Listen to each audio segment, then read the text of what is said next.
this road is the beginning of another road. We're not going anywhere. You'll see us in all different things all the time. See you in your dreams. We love you. Good night.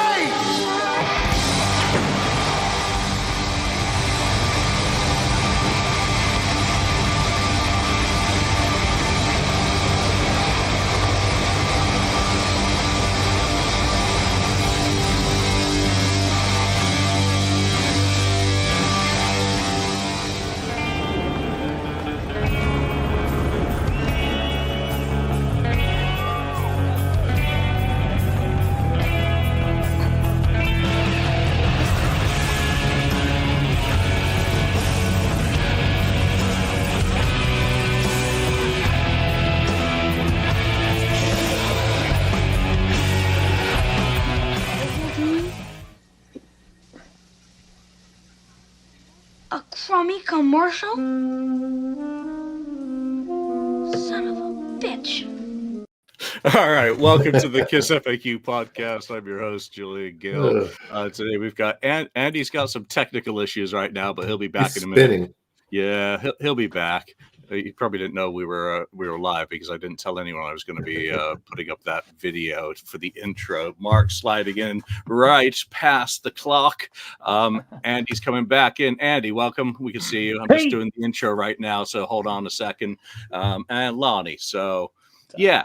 You know what? We're going to be talking a bit more about the show, the final kiss, so to speak.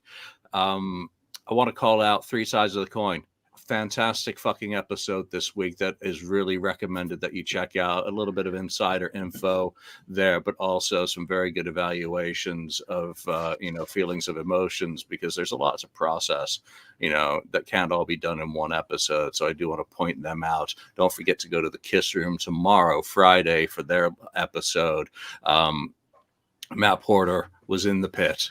So you just can't wait to hear someone like his reaction to the show. Bobby Dreher was with him as well, obviously.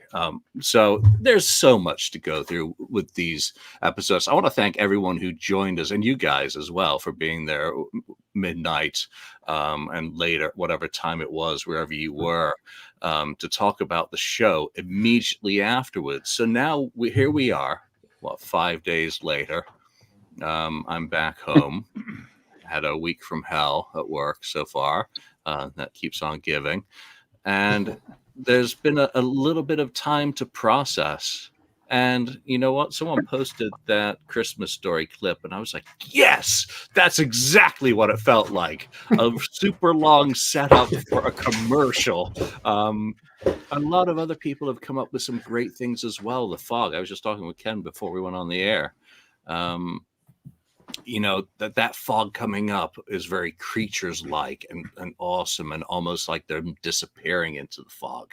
So that if it had ended there, zero complaints.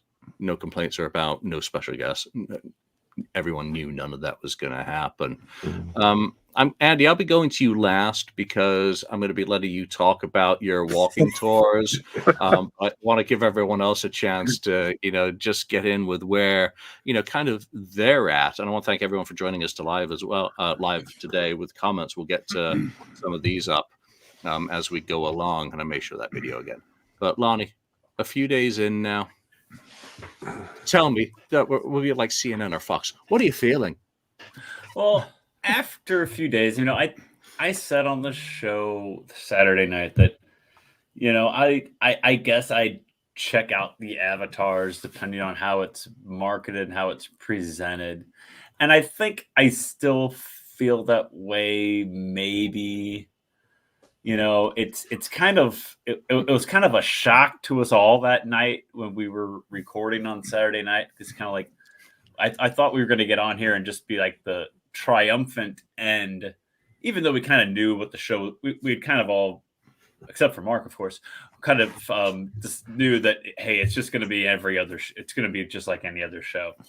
And it was supposed to be the triumphant end, the very end of the Kiss touring. And then they're disappear into the fog, and before you even realize what's happening, that is like pushed out in front of you. And I think we were all just kind of in shock when we were doing that.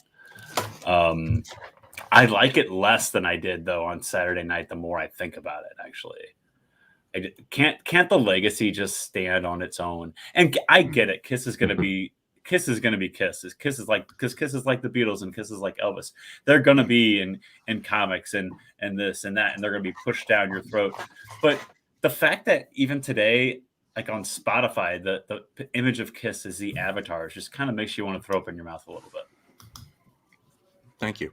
That's what Ovaltine makes me do. Mark, where are you a few days later after the effect? Are you suddenly in love with Bob Ezrin because there's something worse than him? No, my feeling of Bob Ezrin is the same as it has always been. Great producer, just a shitty Kiss one. As for how I feel after the concert, I still feel the same way I did after the show. And I'm not going to say disappointed, but because I was expecting how it ended. I was hoping that there was going to be somebody coming up, but of course there wasn't. But for me, the bottom line is, and today it's solidified for me. My feeling on this is that I got an email saying that my Lick It Up 50th anniversary got shipped today, and that got me like, hey, all right, something's coming. So for me, I'm always going to be a fan of the music, the fan of those kind of things, and as long as they continue doing that, I'll be a fan. The Avatar stuff, I couldn't give 3 shits about that. I don't care about it, what they're gonna do with it. I don't care if people think that it's gonna be great and that it's gonna be, it's gonna take them into the future. It's not gonna do that, because just like people are posting here, the ABBA avatars that are out and that they're doing so well in Europe. You know what? I haven't heard diddly squat about the ABBA avatars. Okay, maybe because I don't live in Europe, right? But listen, unless you're maybe like 15 years old, or maybe are really heavily into computers, I can't see the avatars being something that a 45 and up guy is going to be interested in going to see. Okay, that just doesn't seem like something that's very interesting. And you know what? I went to one of my friends the other day to pick up something at his house and to drop off actually one of these things. I dropped off one of my new records that just came in to one of my friends, and he said that he was upset that the Toronto show was canceled because he had never seen Kiss live, but he ordered the pay-per-view, and he said he absolutely loved it. He said it was a fantastic show, and that solidified what we said from the very beginning. If you're a casual fan who's never seen the band before, then that show would have been perfect, and you would have enjoyed it to the last minute. But unfortunately, I think for a lot of people like myself who have seen them several times live, and as being involved with them and very involved with, like with this podcast and other stuff, I think there was disappointment, and I'm not going to sugarcoat it. It was disappointing for me, because for a band that says that they're the greatest band in the world and that they listen to their fans and this and that, they haven't listened to anything that we've wanted lately. So and I never heard anybody asking for avatars. That's for damn sure. So I'll just leave it at that. Yeah, we'll get back into more of that as well as we go along. I want to just explain something today about the title of this episode: "Satisfaction, Lies, and Illusions." Lonnie gets it, or he better, or he's in trouble. Geared toward me. Yeah, we're not. No, it's actually geared towards everyone, and that's people watching, people on other podcasts, people who are just joining in. Don't damn me. Every one of us has our own opinions. Not one of them is right. They're right for us. They're our opinions. So don't let anyone's opinions affect your happiness is the whole object of this discussion. And illusions, of course, just an allusion to Avatar. Ken, where are you at this fine afternoon? Are you at peace with Kiss, or have you had a rage building? Yeah, rageful. Yeah, thinking more about it, I thought, the show was good as usual. It's the same show. The commercial, or whatever you want to call it, the advertisement for the avatars at the end, It's kind of I don't think it was the right time to do it. I think I should have done it maybe like on February 18th of 2024. Put a video out there about it at that point. To me, they don't look finished, and from what I understand, it's not finished product. So maybe they should have waited longer to perfect it. Supposedly, it's the guys that did the Mandalorian, that sort of stuff, and that it's not up to that standard yet, from what I can tell. And plus, I want to see, I want classic Kiss. If you're gonna do it, do classic Kiss. The other thing is, I know Gene had said that not he spent, but whatever is invested is $200 million into this project. So we'll see how far that goes as far as that. Otherwise, the only really thing that kind of ticks me off about the concert is no mentions of Ace, Peter, Vinny, Mark, Eric, the whole family. Nothing. That's what ticks me off. It's almost like this tour or their career, it's like they ran a marathon and then they finished, and at the end they're just, I finished it and I'm done. It's over and I did it. I did it. I made it through this whole thing, this marathon. But no one helped me because it was just me. So no thanks to anybody, Kiss Army, whatever. I just, that's the only thing that really bothered me about the whole thing is you got to say something about them. If it's the last show, you have to. But that opportunity is missed. I don't know if they can't do it now. It's if it's over, it's over. Here we are a few days later. It's great to have my friends around me as we discuss this further. I'm at peace. I'm absolutely at peace with the end of Kiss. I changed the front of the KissFAQ to reflect Kiss 1972 to 2023. It ends here for me. I don't have enough information on the avatars. Put that to the side for 1 second. As a Kiss show, I only went in there expecting a Kiss show. That was my only expectation. I knew we were not going to get guests. I knew we were not going to get a whole lot of flowery speeches from the stage. We were getting a Kiss show, and we didn't get a good Kiss show. And I think some of that comes down to emotions.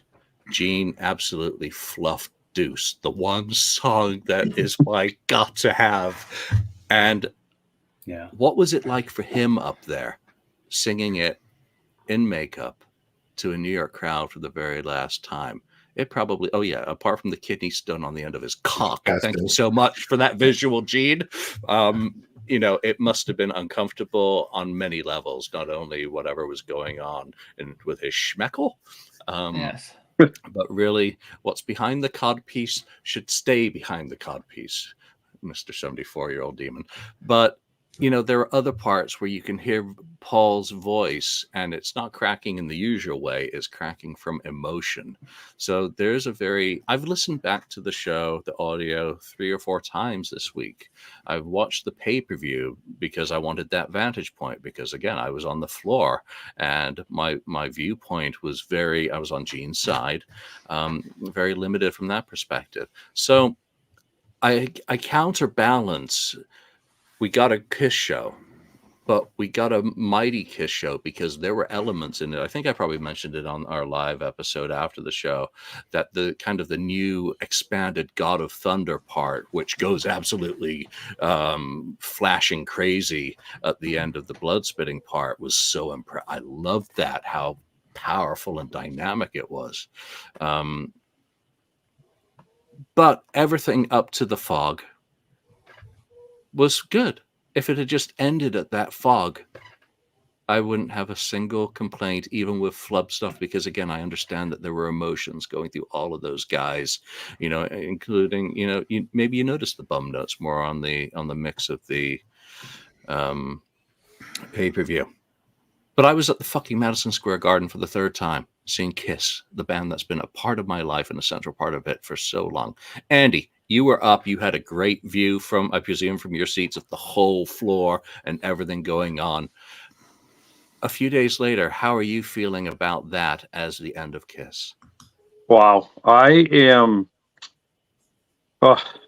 It's been a crazy year. It's been, for some parts of my life and Kim's life has been really shitty this year and the last couple of years. So going to New York and seeing a lot of friends that I've made over the years, and I'm talking years, not just 1 or 2 years. I'm talking 30 years, 40 years. I mean, it's been a wild ride for me and Kim. Lonnie and Julian, you probably would kind of get this a little bit. It felt like the Kiss cruise. Basically, you're waiting, you wait in anticipation. You go there. It's absolutely insane craziness with the shops all over, the pop-up shops every day in a different spot. The rip and dip at a different spot, the pizza place at a way different spot. But I mean, they were so spread out, some of the places, and you're running around and you're popping into friends and you're seeing the friends from you haven't seen in a year or two because they say like the Kiss cruises or shows, and all the emotions come running. You're hugging people, you're fist pumping them, you're hanging out. It's there and then it's gone. And then you come home and you're like, what just happened? So like Lonnie and Julian would kind of more recognize that, like the Kiss cruise. It's just so fast and just there's just the rush of things. Me and Kim cried like days before thinking about it. And every time like certain songs would come on, we'd get teary eyed, like on the drive on the way down, or walking around, or sitting there with friends, hanging out like you, Julian, or meeting people. It was just, there's so much emotion. So that was a big part about the whole New York. If you weren't there and all you just saw the show was on a pay-per-view, you might get a little bit disappointed because you're looking for something even more. But when you were there and you're in the middle of all the action of the people hanging out, and it's Madison Square Garden, which is really not the greatest place in the world. It might be considered one of the greatest arenas in the world, but it's really kind of a dump. So and being in a big city and people just running around, it was just like craziness. And I don't even think it's settled in yet to me. And I'm still like kind of, I don't know. It's like, I don't even know what to say, because back in, when they said the reunion and it was the farewell back in 2000, we sat there and we cried because we thought it was over with. There's the original 4 and it's done with. And don't get me wrong, I love the original. Oh, no. No. Oh, no. All right, we'll get back to Andy in a second. But Cliffhanger. yeah, join us after this commercial break. For Same Andy bat to time, same bat Well, I hope he can come back because, again, Andy is real. Andy is just he's not an lived avatar. life No. with passion on his shoulder. So Lonnie, he brought up the cruises. Mm-hmm. How important has that been to you at shows? Because I couldn't go 100 feet without being grabbed by someone. Yeah, I bet. On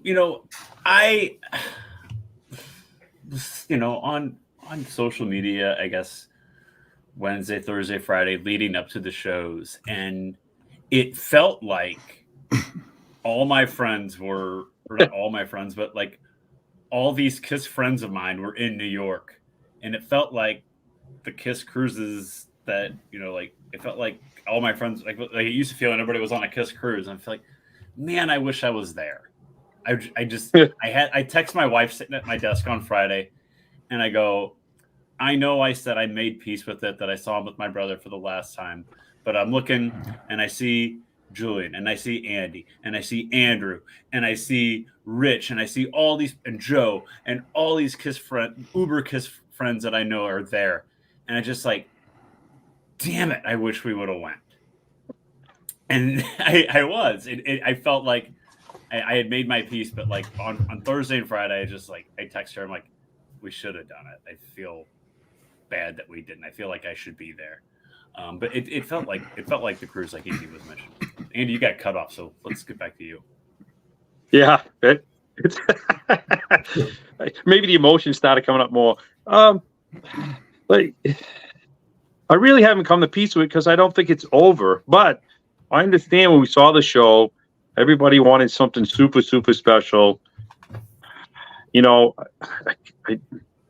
I don't like rumors, and I don't like to say nothing, but I knew Peter wasn't going to be there. I had already known that Peter wasn't going to be there because if you've been paying attention and out there in the KISS world, that, you know, I do help Peter and Gigi with some events, and I knew he wasn't going to be there. And so I knew that he was going to be there. And we already know Ace has probably burnt that bridge a million times. And it'd be kind of silly if one of them showed up and the other one didn't show up. And, you know, Vinny isn't going to be there at all. So, you know, the video screens did show the guys here and there, you know, all the guys. You know, I love the original KISS. That's what I grew up as a little kid. I love the 80s. I love the 90s. I love the other thing is, too, that I wanted to mention when I was in that whole thing is that, you know, I got to see a lot of years of KISS. How many bands out there you can say that lasted that long? I know they're going to say, people are going to say, oh, it's not the originals. But you got to give it to Gene and Paul, man. 50 years those two have been pushing it. Think about it. How many two guys can bring in 10,000, 15,000, 20,000 guys? And I don't care if it was good. Oh, I like Eric Singer or I don't like, you know, Tommy Taylor. It's not about that. It's the two guys. Gene and Paul can bring in 15 to 20,000 people. That's amazing still to this day for a band that keeps touring. They're not like the Rolling Stones who can, like, you know, take 5 years off and then tour, you know, or other bands, you know, like, I don't know, whatever. Take bands that don't do it, and they're half their ages. So that's another thing too. So I had, you know, and I don't know, and I did the walking tours. That was my thing this year. I wanted to pick a lot of KISS spots and bring people with me. Whoever wanted to tag along was all free. And while I was doing the walk things, this is what a lot of the pop-up shops, and I didn't want to wait 2 or 3 hours. Those days are done for me. I am not waiting 2, 3, 4, 5 hours to get a tour book because that's all I wanted. I didn't want a million T-shirts anymore. I don't want all that stuff. All I want is the tour book to put in my collection. To call it that part is the end. It was insanity, Lonnie. You thought the KISS crews were bad, Lonnie, with lines and stuff, and people trying to go crazy trying to get merch. This was 100,000 times worse. It was absolutely insane, and it kept going all day, all night long. It didn't stop. It was insane. It was craziness, man. You know, most people were pretty much calm. A couple times, you know. We all know about the wonderful Willy Wonka golden ticket thing that turned into chaos, you know, on that part. And so, you know, not really. It was, I put up a joke about the Willy Wonka ticket thing. It's funny, but it's not really funny. Everybody really should have got one of those. They promised everybody to get one of those. And I feel bad for people. We lucky got one. And the only reason why, we got one, and I'm telling you, God's honest truth, when the show ended, because we're up on the second tier, and we sat there, and of course the crowd is trying to get out. And I just sat there and I took a couple of pictures here and there, and I just sat there thinking, after all these years, is this really over with? Am I never going to go on another road trip? Am I never going to ever see KISS live again? And I'm sitting here thinking, is this really over? Because all those years of saying we were done. And then what happens a year later or 6 months later? Oh yeah, we're going back on the road because a dishwasher guy told me. You know what I mean? So it was very tough to say, man, is this really over? You know. So we sat there, and then I'm looking around, and I had some guys come up to me, and I, you know, at that point I started getting a little teary-eyed. And there were some people from like overseas. You know, there was a couple of guys from Mexico and stuff, and they had their flags. And they're on the second tier, and they finally pulled them out of their pocket, and they're taking pictures with the KISS Loves You from up top, looking down, and they're crying. They're all up bawling. And I'm standing there, and a bunch of them came up to me, and they started hugging. So you have grown men that are in their 50s, 60s, hugging each other, knowing that this is it for them. This has got to be it. and hugging and saying, and of course now we're tearing up more because now we're hugging each other. It's the big emotion, I think. I think that's the biggest thing.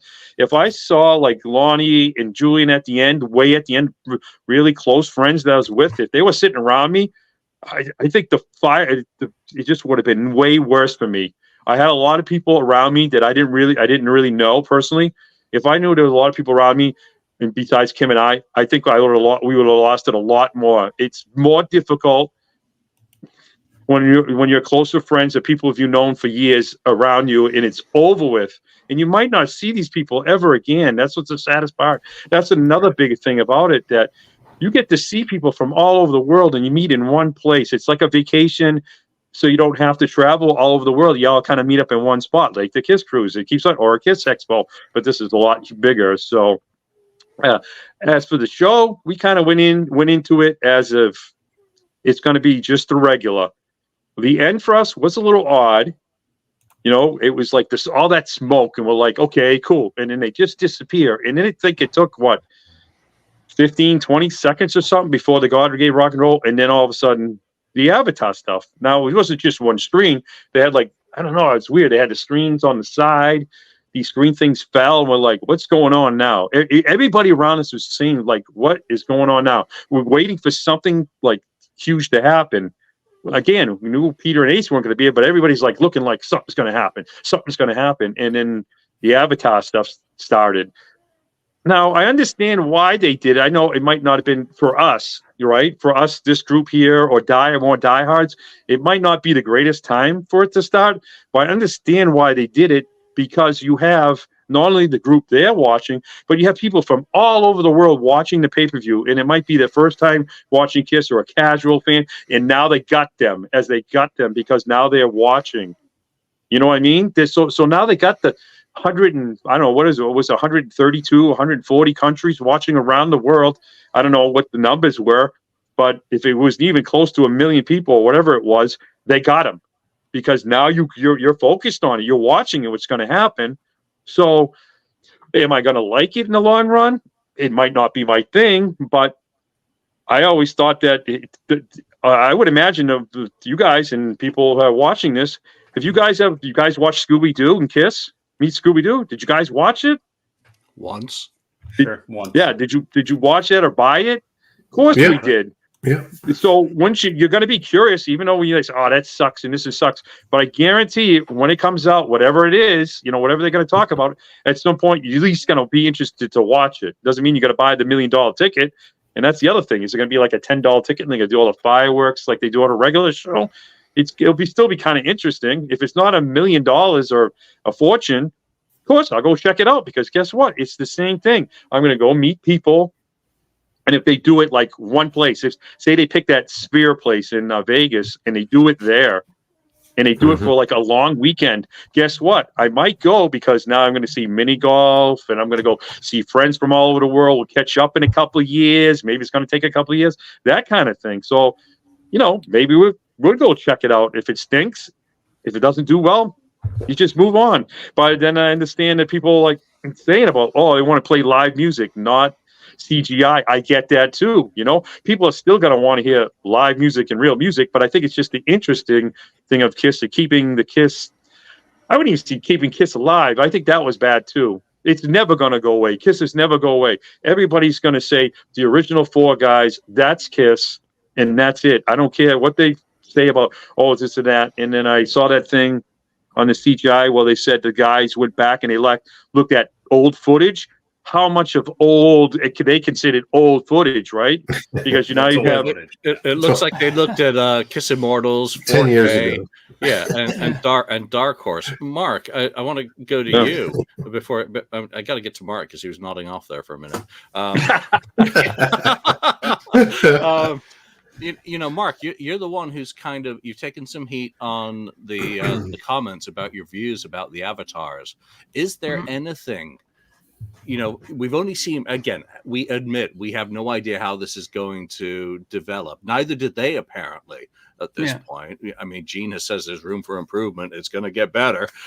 What's it going to be? And he's, again, pointed out a really key thing. It would get KISS fans out together again, if it's done right. But Mark, what would it take for the concept to become viable for you? Because this is a great opportunity for feedback that they're going to get for free of a fan who's not reacted well to it.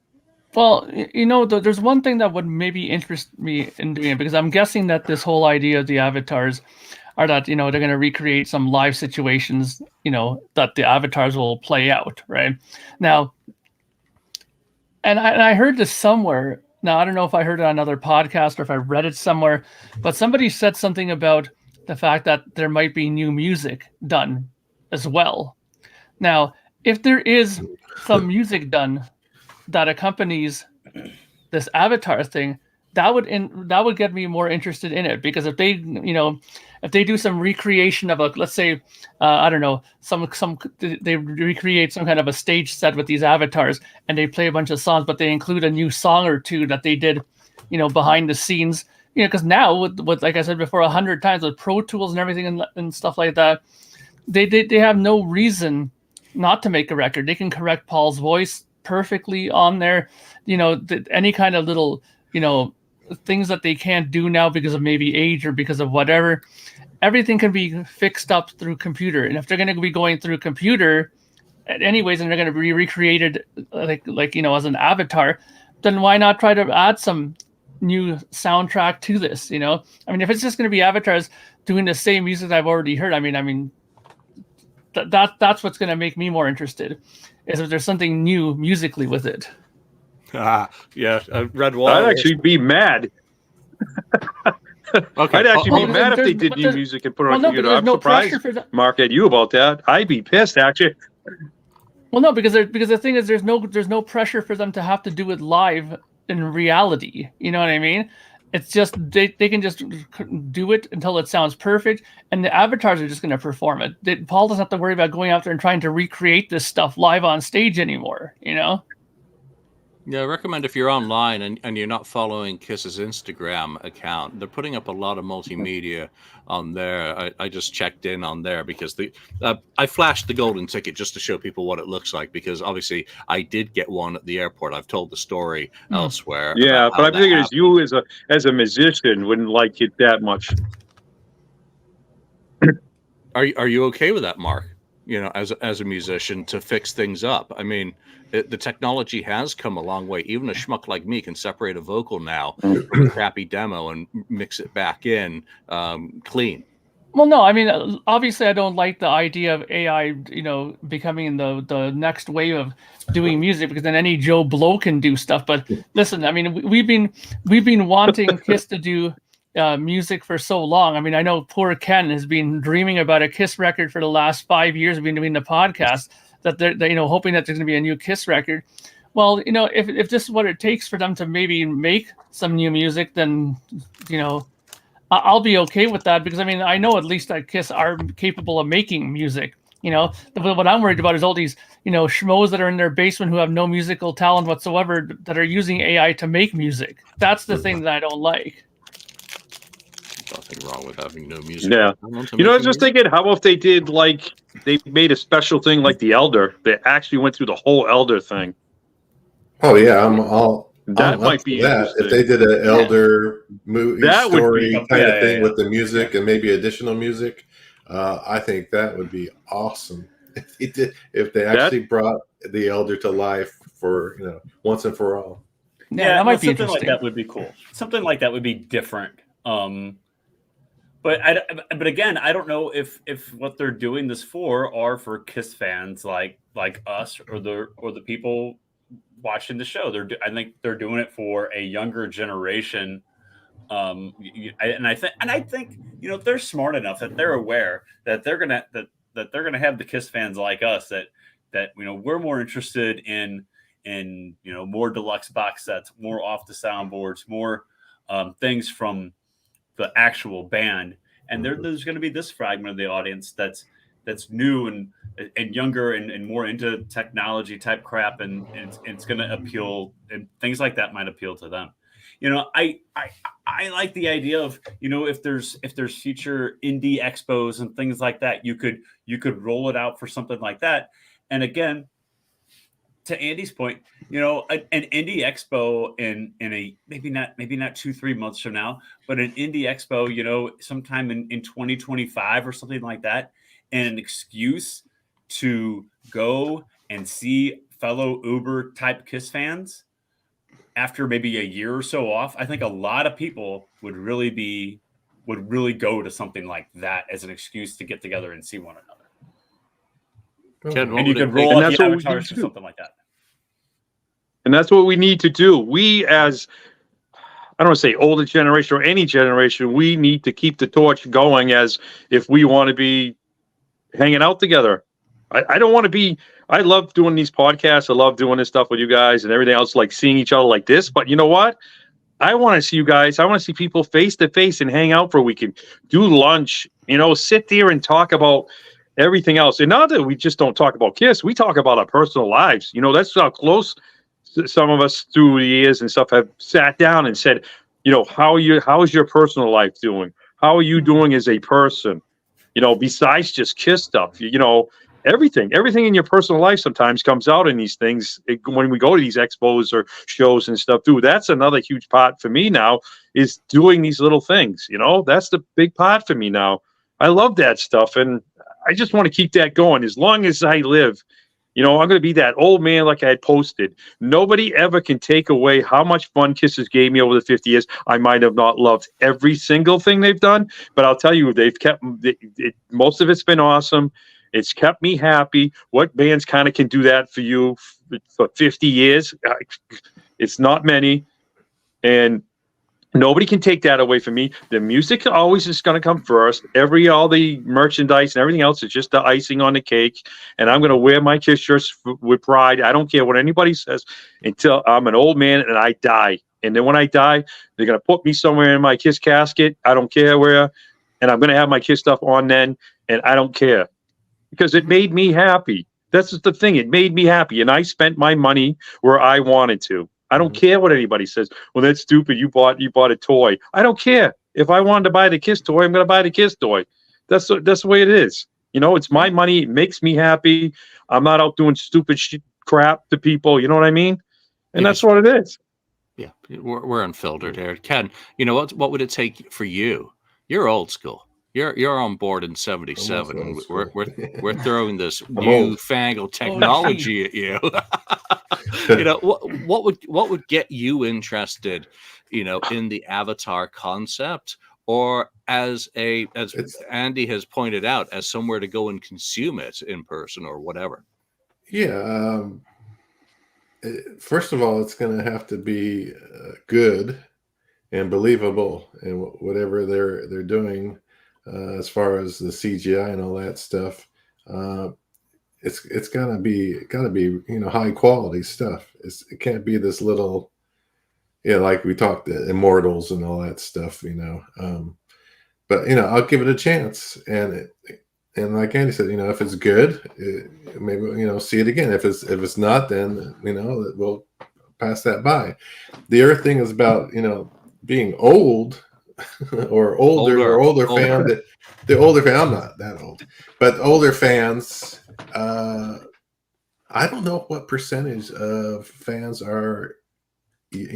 Most of I would say 80%, maybe more, are older fans. I don't know how many are really the younger fans. A lot of fans came in after the makeup was gone, and makeup and that sort of thing. But they talk about, they expect their KISS kind of is hoping their kids, like my kids, anybody's kids that they've been exposed to KISS will be the people, I think, that will get into this immortal thing and can, keep KISS going or keep it alive, I guess, to a degree. I don't know. I think most of the people are older fans that we have, I don't know how much time before we meet our destiny, and we may see the immortals thing, but going forward, I don't know how many people are younger are going to be really into it, unless they make it, Mandalorian type, something that's really great quality and good stories. If there's stories, if it's a live show, yeah, the Las Vegas thing would be great, and that the new deal they have there, I would go to that, yeah, and check it out. Place for it. That'd be the place for it. Would be Vegas. I don't think you can put the avatars on tour going from city to city. I don't know. I think it would have to be a destination type thing. It's a show. It'd be like a Vegas type thing, or a Kiss Expo type thing, I can't see it going from city to city and putting on a production. Lonnie, the ABBA thing is a special building. I've heard more about ABBA for that than I have in the last 10 years. But they had a special, it's a special building, arena, whatever, built just for that. Just for that. Can they put ABBA, that avatar thing, on tour? I don't know. I think it has to be in this special environment has the proper, tech built into it, and in order for it to work really good. Lonnie, you should check out Ken and my episode on the Look It's Rock and Roll podcast about the ABBA release. We reviewed the newest. We took some heat for that shit. I got some driving to do this weekend. Maybe I'll torch my somehow I don't see that happening, but thank you for suggesting that it would even enter into your mind. I mean, one of the big things is the people component, and that was the best part of New York City, was the people. I mean, Andy, you had a whole crowd of people that you were leading around the city on 2 walking tours. Why don't you tell everyone about both of those tours? Because you approached each one differently. Each day had a theme, didn't it, kind of? Yeah. It's my brain. It's almost been a week. Imagine that already. Crazy.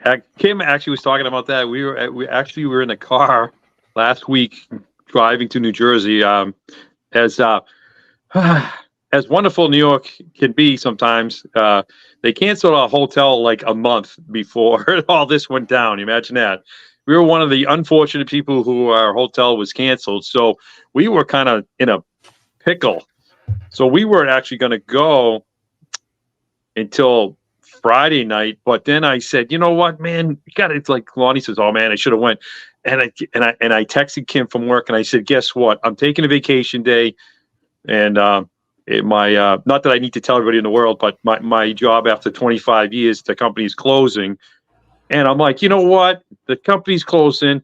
This is the end, stuff. I'm texting her. I'm like, I'm taking tomorrow off. I texted my boss at 11 o'clock at night saying, man, I got to do this. They know I had tickets. They know I'm a huge Kiss fan. And I'm like, I got to go. I just can't take this. I got to go. We're splitting. So we found a place, and hate to say it, in New Jersey, not in the greatest area, but just 10 minutes away on the lower Manhattan side, but just to get through the tunnel. And it worked good enough to go back and forth. So we went down there Thursday. Oh boy. And we got there around noontime, because it's about a 5-hour drive for us to the hotel. So we got to the hotel, checked in. The guy let us check in, which was cool. So it was about noon, and we drove into where the pizza place was, because the pizza place, Prince Pizza, was lower in the city. And we drove there, and I found a parking thing. Got lucky, because usually you have to pre-park and all that stuff. You have to pay for it. And the guy just let us slide in, and he would move the car in and out until somebody actually left, and then we could park it. So we went to the Prince Pizza. Got the this is terrible, though. That pizza place we didn't know the prices. I did a video and stuff, and I'm like, yeah, we want a pizza. But you have to have the specialty one. It was like pepperoni with hot sauce on it, this and that. And Kim's like, oh my God. I'm like, yeah, I'll take it. I just thought it was like a regular sized pizza. No, it was like a pizza pie. The thing was massive, and it was $65. Oh, I kid you not. And that price varied depending on their mood. Yeah, really? and for some strange reason, I'm hearing the prices change, the move, and if you didn't want your pizza inside the Kiss box, because you didn't want to ruin it, people are doing, you could put it in a regular pizza box, but it cost you $5 more. It was Changed like, it. Wow. Welcome to New York. it was probably one of the biggest ripoffs of like things that I've ever heard and see. And of course, the dummy had already ordered it and everything else, and it took like 20 minutes. So, anyways, we ate it, and then all of a sudden, there was a crowd of people just like all of a sudden showed up because they had just opened up. It was their first, whatever. So we hit it about right, and then we were we couldn't eat so much of the pizza. Nobody could because everybody wanted a box. So there was tons of pizzas like extra left over everywhere.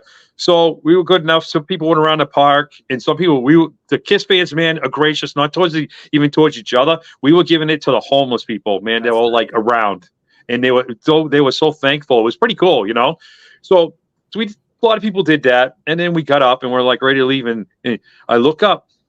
There's Nick Simmons standing against the wall, because the pizza place is very small. And he was just standing against this wall with his girlfriend. And somebody said, "Hey, Andy, isn't that Nick?" And I look up, and I'm like, because I was looking down, I'm like, "Yep." And they're like, "Wow." So Nick was standing with his girlfriend against the wall, waiting like the rest of us to get a pizza. So I went up to, "Hey, Nick," nice and quiet, because, "Hey, Nick, I've had pictures with you, not to say I wouldn't, but I'm like, is it all right? Kim has a picture with me. My wife has a picture with me." He's like, "Oh, yeah, no problem." So Nick was in his girlfriend, and he went, yeah, sure, no problem. So they were so cool about it, and we took some couple pictures, and then we walked away, and that was it for that part. But and then we drove our friends and us all the way up to MSG, parked in there, and then we were roaming around in. So that was like that Thursday. And then Friday, we left Thursday, went back to the hotel, then came back in early in the morning because I had prepaid for 2 parkings for Friday and Saturday next to MSG around the corner, parked the car. And then I did a walking tour. I told everybody to meet whoever wanted to come. They meet out in front of MSG, which is the original, but they're Penn Station. They're actually working on it. So if you see a lot of people's pictures, you probably see like a lot of lights and a lot of like, they kind of ruined it right now. It's like, looks shitty. And so for years, I know there's people that know some places and other people know places. But me and Greg, and I'm not going to say Greg's last name because I can't even, I'm going to kill it. Greg Hart, going to kill it.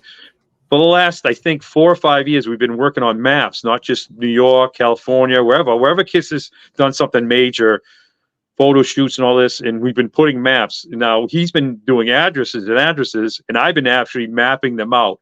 So you don't have to go crisscross in this way, and you go back and forth. So I actually map everything out on Google. So I call it on a Friday, I had what they call going up. So from MSG to go into Central Park, and I would stop at Central Park, but we know there's a bunch of photos. They did famous photos in Central Park, but Central Park's super huge. And then on day 2, I did going from MSG going down. So I had like 50 or 60 spots going up, and I had about another 25 going down. So people showed up. We walked around. Julian came too. And, I would just point out some were famous, some were more famous, and some were unfamous. That I like the unfamous ones because it's just, you're walking by them. So it's kind of cool. So we had a lot of fun. I passed out stickers. If anybody knows, I work at a printing place, label printers. That's what I did. So I print out my last time I would ever do labels saying I was there on a walking tour. I had like little trivia. So I gave out some extra special stickers that Greg had made. So it was a good time with everybody. Everybody went with the flow. We'd skip some of the non-popular ones to go to the more popular ones. And everybody wanted to go like Rockefeller Center to see the tree. So I'm like, hey, okay, this is your day, your weekend. Let's do this together. And we all had a blast, and that's the way it went. So on day 2, man, I must have did, because the one lady had a walking thing. So I must have did about 10 miles of walking on day 2 on that. Instead of standing in lines at pop-up shops and all that other stuff. Forget it. We went for the walk. So I enjoyed it. I loved it. I want to do it again. And people have been asking me about the maps. I'm going to start working. I'm going to actually make a Facebook group or thing. And I'm going to start putting up I don't know. I don't think you do a map, but I'm going to put the addresses and what happened at that year or time and everything else. So for the people who now can enjoy, if they go to New York City or anywhere in New York, so I'm going to call it a New York State thing, because people are like, where's Eric Carr's gravesite? And I'm like, it's way, way up. And, oh, where's the Eldor? It's like an hour and a half from MSG or an hour from MSG, really? So I'm going to start making a group, and if anybody wants to, contribute to it once I get it going, and that's what I'm going to do. So, so everybody can enjoy themselves wherever they go. So wherever you are, you should make a history for your own, state, city, town, wherever you are. It's kind of a cool thing. I don't know. I'm into that. Some people are. So it was fun.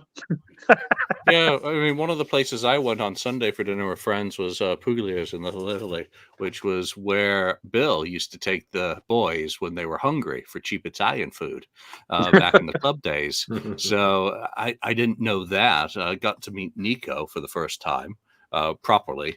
And he's, of course, legendary in the fan community, having done the Strike fanzine back in the day. Mark, Toronto got canceled. I mean, now that you look back and, possibly going, possibly not going, you never got to make a choice, really, did you? Does that kind of make it easier for you as a fan to be able to say that, your final Kiss was canceled? And do you think you would have at the last moment gone?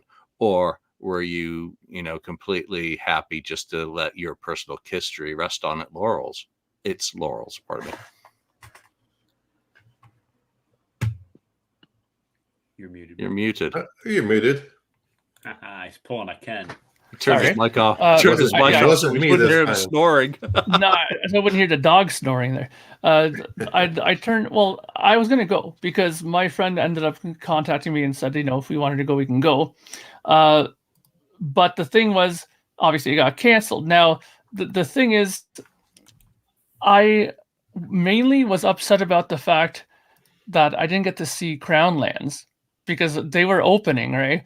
And I wanted to see them. I mean, look, I've seen Kiss dozens of times, like I said already, and I never saw them. So I really wanted to see them. I mean, I know people are going to be like booing and hissing me in the gallery here saying, what are you talking?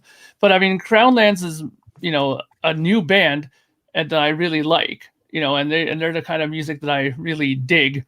And the fact that Kiss were going to bring them out, I thought that was fantastic. That was one of the things that put Kiss back in my good books for a bit more, that they were taking out a band like Crown Lands, because these guys are young. They're in their 20s, these guys, So they're the next wave of music, and I think it's important to support those kinds of bands, Was I upset that I missed it? I mean, yeah, I would have liked to have gone because of those reasons that you guys were talking about, that, I would have been able to go with my friend, and I'm sure we would have met up with some other people that were down there, because I know a few people that were in the Toronto area that were going. So for sure I would have probably met up with them, but it was just like everywhere else that got canceled. People were surprised and shocked at that it actually happened, and but I I can live with it, mainly because of the fact that I saw them in some of their better times. I mean, I saw them in '96 on the reunion tour when they played here in Toronto, and that was one period. I saw them when they toured with Motley Crue, and honestly, I thought the Motley Crue was the better band in that tour when I saw them. So I've seen them in lots of different situations, and I enjoyed the shows. But it didn't really overly bother me that I didn't see them in Toronto. But and like I said, it more bothered me I didn't see Crown Lands. Yeah, no, the Crown Lands are an absolutely fantastic revelation and gift from this tour for me personally. I've really gotten off on them and their music. That they really are. Since we've lost Rush, and some other proggy bands. Maybe they draw. Well, maybe they'll get an avatar for Neil Peart. I don't think so. But if Geddy and Alex do tour, I'd certainly be down for that. I really wouldn't want it called Rush, but it was called Rush before Neil, so it's not my freaking band. And speaking of what Mark just said, I have to say that seeing Paul Stanley's kid up there, Amber Wildman, he is definitely much improved, way improved. He's, because I saw him when he did with the Dives, because he did those things down in Miami before the Kiss cruises, and he was on the Kiss cruise, and he is definitely way better now. He's definitely stepped up to the plate. He's more of a front man. I mean, if you I mean, I don't know. Did anybody do any bootlegs of his stuff, but he's definitely stepped up. He looks more comfortable, and the band is more heavier. So, and they weren't bad, I have to say. And I'm not just saying, because it's Paul Kidd, but they actually weren't bad. So that was kind of cool and interesting to see the changeover. And it was funny too. Me and Kim happened to meet the whole band walking. They were walking on the streets. I guess they were buying clothes or buying stuff, and we were just walking by. And I'm like, "Hey, Kim, look, it's Paul's Kidd." And she's like, "No way, no, the whole band." I'm like, "Yeah, they'll take a picture with us." Walked away. You guys want to take a picture? Oh, sure, yeah, no problem. So definitely, I just want to throw that in. He's definitely stepped up to the plate. He definitely seems more comfortable, and they sounded pretty good for a band I'd never heard. They're brand new. Like he said, from playing in a little shitty place in Hollywood, California, to opening up for Kiss at MSG. Yeah, it was pretty. I think he was more emotional than Paul was about it. That was strange. Yeah, I He think did the same rap at every show I saw. So, he's just like his father. But the guy has confidence. He's got stage presence and he's got talent. Now all he needs is consistent music. Well, I mean, the thing is, touring is going to help immensely with this end of it, because I've always said that too. I mean, and I'm sure most people know that the more you tour, the more you get in front of an audience, the more your craft will improve, and the more you'll become a more seasoned performer. And I mean, he already has it in his blood because of his father to be a good musician. So all he has to do is just, stoke the fires a little bit more. I'm sure his father can give him some good tips. I mean, he has the advantage of that Paul could give him all the tips on what not to do and what to do, right? And before long, he could be just as good as his father if he plays his cards right. And who knows? Maybe one day my prediction will come true that 2.0 Kiss could be consisting of him and those guys taking over Kiss and actually performing Kiss songs. Yeah, and his dad could introduce him to Desmond Child and Bob Yeah. Ezrin. And there you go. There you go. Well, maybe not Bob, but I had to do that. I can't resist, Mark. I'm I sorry. know. It's just Lonnie merch, at all the pop-ups, at all the merch stands, the Kiss fans were like hungry piranhas. Basically, if it wasn't tied down, it was flying off the shelves. I got you your tour book, but what was the merch that was important to you throughout this tour or for the show that you'll try and track down afterwards? I also ordered pics after the fact from Pick Haven. I need to go visit Pick Haven. It's about 15 minutes from here and pick some out. But pick some out. That's a good word. Pretty good, huh? No, I talked to him a couple weeks ago and told him we're gonna get together here shortly now that the tour's over. But I would like a set of picks from the last, like this says like the final 50 or something like that, to that effect on them. Julian got me the tour book. I saw that popped up like on Thursday. I'm like, oh, I really would like that, since the final one, allegedly. And it's beautiful. And it looks fantastic. I thought about, I didn't get a shirt when they came to St. Louis. I didn't. I got that poster, like it's like a medium-sized poster. It has like that Final 50 logo on it. And I got a tour book when they came. I think it might be the first Kiss show I went to that I didn't get a T-shirt, because it's just like, I don't need another Kiss T-shirt. And two, it's just like, well, how often am I going to wear it? How often am I really going to wear? It might be just a T-shirt that I have to keep, and I have several T-shirts already. I just have to keep and not wear. I don't need another T-shirt to not wear. So I didn't get one here. It might be like I said, it might be the first Kiss show I ever went to that I didn't buy a T-shirt. And then I saw some of those cool Madison Square Garden specific T-shirts that they had at these pop-up stores, and that one that was like kind of blue, it looked really freaking cool too. And I was going to ask Julian to get me one of those, and then I stopped. I was like, no, again, I'm not going to wear it. I don't need another Kiss shirt I'm not going to wear. So I think at this point in my life, I'm kind of like what Andy said earlier. Like, the tour book means more to me than my 250th Kiss T-shirt,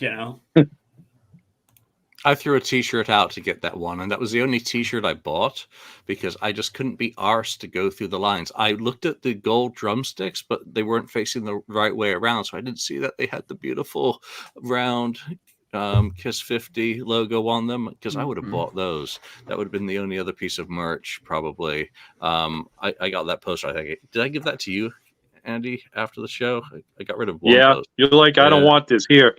I don't want to. I want to carry this. I've got nowhere to put it. Ken, what about you? You know, you're going to go looking for any of the merch from all this? Was there anything that caught your fancy? There were no things that fell from the ceiling other than the gold balloons. Yeah. Three they had no sponges, right? Didn't even have the Kiss logo on them.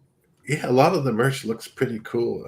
I'm hoping that they produce more of them and put them on the Kiss Online because going on eBay right now, it's just ridiculous. People are selling some stuff for. I like that leather jacket, or if it's leather or not, I don't know. The black jacket with the patch on the back. I saw I saw where they actually reversed the patch on a couple of them, like incorrectly, so Paul's star is on the wrong side. Well, one of the T-shirts has Madison Square Garden spelt wrong. Oh yeah, that's right. It's missing a letter or something. But yeah, I like the big banner that's out there. I saw $750. Yeah. Some cool stuff. I think if they put them on Kiss Online, produce more. Maybe they have them. Maybe they're gonna put it online. I don't know. But that's the first thing I thought of. Sell. Yeah, it would sell. That's the first thing I thought of in 2019. MSG, last show we're playing here, blah, blah, blah. The T-shirts and everything else. And the first thing I thought of, besides I wanted the tour book, was, all these T-shirts, sweatshirts are going to be up on Kiss Online I thought they'd be up by now. I guarantee you they're going to be up. Man, if they did it in 2019, there is no way they're not going to do it on this cash cow. They should. There's money to be made. We'll make money. Come on, it's Kiss. Yep. Yeah. The scarf. Did you see the scarf though? That's a nice scarf. Mm-hmm. Yeah. $60 could not. Well, again, I wasn't willing to go stand in line. I was actually heading towards the pop-up store at one point, but I bumped into Joe and just ended up hanging for a little bit, chatting with him. He said that it's pick clean right now, so I wasn't going to go risk finding out. Plus, I really didn't want to spend that time in line. I wanted to be around. Every block I walked, there was someone, yo, love the podcast. Ken's awesome. Or Mark keeps it real. All of you guys got compliments from people in New York City, Mark included. Mark included. Everyone. There was. That's right. There was no criticism. Don't worry, Mark. I get probably worse than you do. Believe it or not, I got a lot of people who hate me, so I get a lot of the hate shit too. Believe it or not, I'm everywhere when I go to these things. Believe me, there are a lot of people who do not like me at all. I find that hard to believe though, because you seem to be like one of these guys that go the extra mile for Kiss fans. I would think that you'd be one of the more beloved people in the Kiss community. There are some people. You know what? And it's a lot of people overseas who I get along with. It's the people in the States that give me shit for some of the. Oh no! Every time he's about to say something good. Andy, you're right. It's the people in the States who give you shit. It's the people in the States that hate you. Why? Yeah. I don't know. I don't know what it is. They just maybe they don't like because I'm that outgoing or try to be friendly to people. Maybe that's the way it is. I don't know. I don't know. But anyways, Kim loved that scarf because not only the scarf looked cool, looked like it was stitched, it looked like Peter and Ace on it too. When she was just like, that thing is freaking cool and I want one. And then we found out it was only at the pop-up store and they only made like 50 or 60 of them. And we're like, well, I guess that's out. And like Julian said, man, do you want to wait in a line for 2 or 3 hours and you get up there and you're like, sorry, sir, there's no more left. And you just wasted 2 or 3 hours of your time, and I would just want to throttle somebody. That's when you get mad, and I don't want to be there to be mad. I want to be there to be happy and fun, and there's enough BS and there's enough bullshit in New York, anyways. There's so many people just walking around on a regular day, even on crappy days, cold days. there's so many people who don't want to move. You know, it's just like there's just crowds of people left and right, and they not going to move for you. You know, New and York City is next level in terms of just hustle. I was having a real difficult time with how busy and how crowded it was. And it was also rainy on one of the days. So yes, I certainly wasn't going to be spending time in line. I wanted to be with friends, hanging out, having a good time. And that's exactly what I did right down to Sunday. You know, Alan was in from Japan. He got a rehearsal studio. We went in and jammed.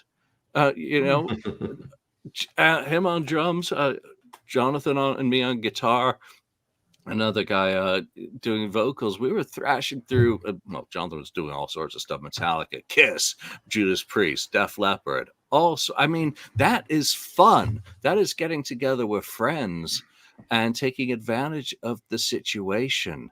You know, going out for dinner with friends, having dinners before each of the shows. You know, going to bars, you know, diners at all sorts of hours. I mean, I don't think that disappears. I think that takes on a new sense of urgency in the years to come as tribute bands, which have been mentioned in the chat. You know, I think they pick up the gauntlet because the better tribute bands people will travel to.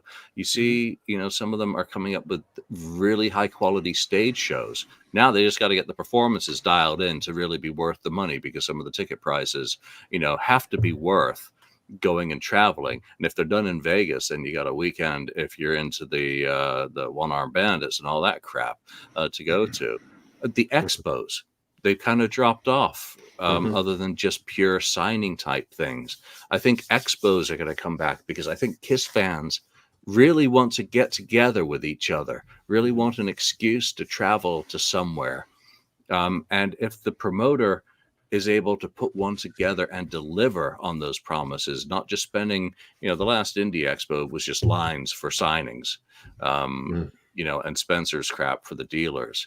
You know, it would be great to see the quality come up and the events be organized so it wasn't just lining up, spending all your time lining up. Maybe Kiss fans will start realizing you don't need to get all your shit signed.